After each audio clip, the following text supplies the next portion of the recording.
Assalamualaikum, hai Sista, hai Bunda, hai semuanya. Hari ini saya mau bahas isu yang lagi-lagi menjadi perbincangan banyak orang, yaitu tentang bantuan sosial PKH atau program keluarga harapan.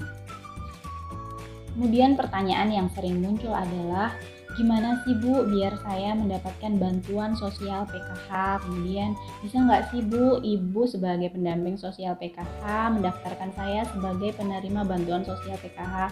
Atau bisa nggak Pak Lurah atau perangkat desa lainnya mengajukan kami agar menerima bantuan sosial PKH? Ayo, bisa atau enggak? Kenapa saya bikin video ini? Karena ada banyak sekali orang yang datang kepada saya, menemui saya ke rumah saya untuk minta didaftarkan menjadi penerima bantuan PKH. Nah, ini saya punya satu video ya, salah satu orang yang datang menemui saya di lapangan pada saat saya sedang memvalidasi data. Beliau datang untuk meminta didaftarkan menjadi penerima bantuan sosial PKH.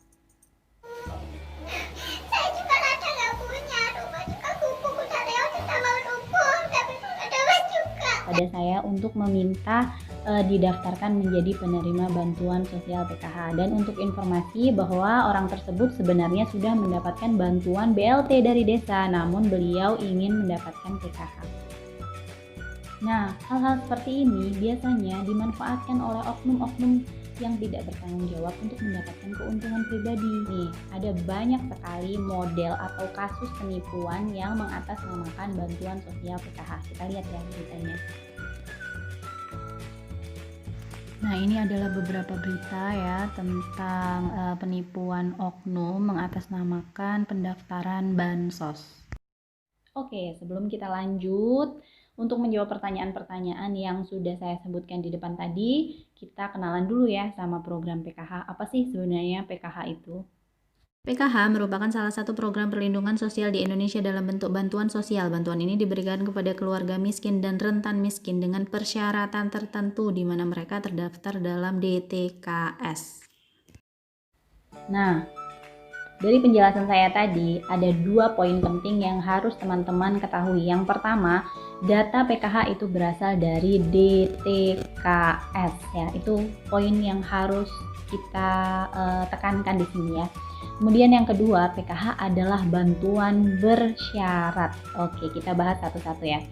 Jadi, karena data ini berasal dari data DTKS, maka yang pertama yang bisa kita lakukan adalah mengecek apakah nama ibu-ibu atau bapak-bapak sekalian masuk di data DTKS. Gimana cara ceknya? Bisa melalui online di www.dtks.go.id.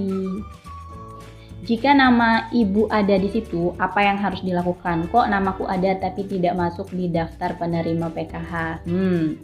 Jadi gini Bu ya, kalau nama ibu-ibu atau bunda-bunda sekalian udah masuk di DTKS, apa yang bisa kita lakukan? Tidak ada, kecuali menunggu. Memang benar data PKH ini berasal atau bersumber dari data DTKS, tapi tidak semua data yang di DTKS dipindahkan menjadi diambil semuanya untuk mendapatkan bantuan PKH. Misal seperti ini ya Bu, untuk tahun ini misalnya saja penambahan PKH berjumlah 1 juta KPM atau keluarga penerima manfaat se-Indonesia. Nah, jika data DTKS-nya ini ada 20 juta, berarti dari 1 juta yang tadi diambil dari 20 juta. Artinya ya memang ada yang tersisa yang tidak mendapatkan atau belum menerima bantuan ini. Jika nama ibu ada di DTKS kemudian menjadi calon penerima bansos PKH atau CKPM, kita sebut calon keluarga penerima manfaat, maka ibu-ibu harus ingat bahwa PKH adalah bantuan bersyarat. Jadi nanti akan dilakukan validasi lagi oleh pendamping sosial apakah ibu-ibu atau dalam keluarga ini mempunyai komponen-komponen yang menjadi persyaratan untuk menerima bantuan sosial PKH. Berikut adalah komponen-komponennya. Oke, yang pertama ada komponen kesehatan ya. Yaitu yang pertama ibu hamil, nifas atau menyusui dan anak usia dini. Komponen pendidikan itu SD, SMP, SMA. Kemudian yang terakhir komponen kesejahteraan sosial lansia dan disabilitas berat. Dan berikut ini adalah jumlah bantuan per komponen per tahun. Bagaimana jika nama ibu-ibu atau bapak-bapak sekalian tidak masuk di DTKS? Apa yang bisa kita lakukan? Ya, mendaftar DTKS secara mandiri. Nanti akan saya bikinkan videonya khusus ya.